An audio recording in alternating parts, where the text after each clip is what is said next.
Our world is on fire. Pandemics, ecological disasters, racial conflicts, class struggles, migrant issues, wars are happening all around the world. And what ties all this together is a system with an endless appetite, which is capitalism. But not the buy low, sell high capitalism that we might see in the textbooks. It is more than that.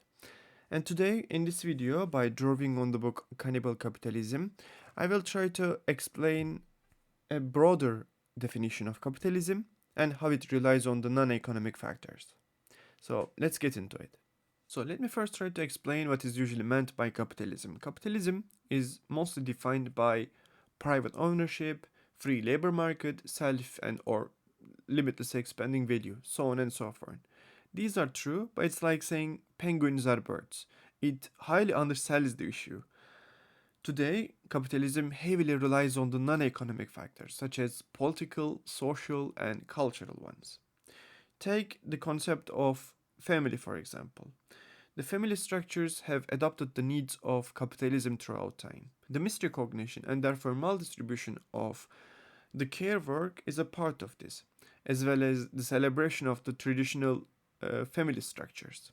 Regarding education, hard sciences are valued more than the social sciences. People tend to choose their departments according to their material interests or investment ideas. Therefore, they don't choose it whatever they are interested in or according to their hobbies. It is a cliche, I know, but I think it's true that schools and universities tend to train us to become better laborers, better workers, rather than free thinkers. Norms are also shaped by capitalism and benefits capitalism. Commodity fetishism is still alive. Consumption becomes a sign of success. Holidays, for example, mean traveling different countries and spending money there.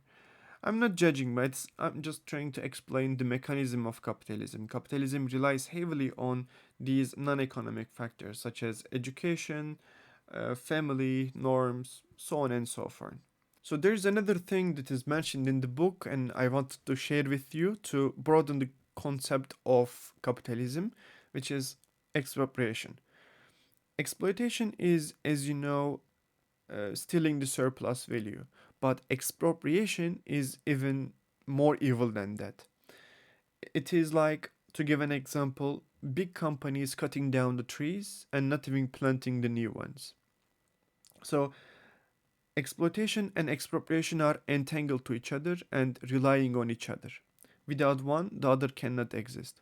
In simple terms, expropriation is confiscating or appropriating without actually fairly replenishing or repairing. And through this lens, we can understand that how the capitalist system relies on the appropriation and creation of criminals, refugees, asylum seekers, migrants, so on and so forth, and of course also other marginalized identities. To make the exploitation great again, in the center, the expropriation of the global south is necessary for this system through soft power and hard power, through wars and death, or some other mechanisms. So, what's up with the title? I think it is very intelligent of Fraser that she uses this term, cannibal, against those who hold the power and capitalism itself as well.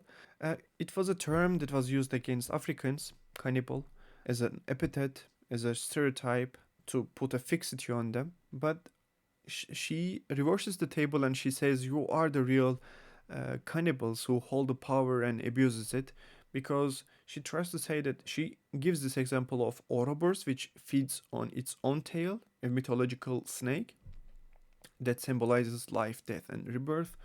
And she says, "You are feeding on your own tail, you are feeding on the things that sustaining yourself." And I think that's why it is very clever of Fraser that she uses this metaphor multiple times and uses this title. So, what should we get from this book? I think the main message of the book is we need to expand our idea of capitalism through its reliance on the non economic factors, to know this, and also the term expropriation as well as exploitation, and how these are all entangled to each other, and how capitalism relies on these factors.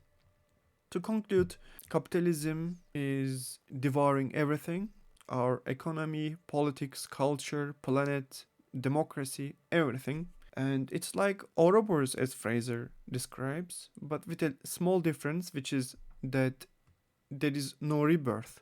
There's only more problems in there are only more problems in the world, more wars, more struggles, more conflicts, and billionaire or Epstein class buying bunkers in New Zealand. That's it. So thank you for your attention and thank you for watching the video. Peace out.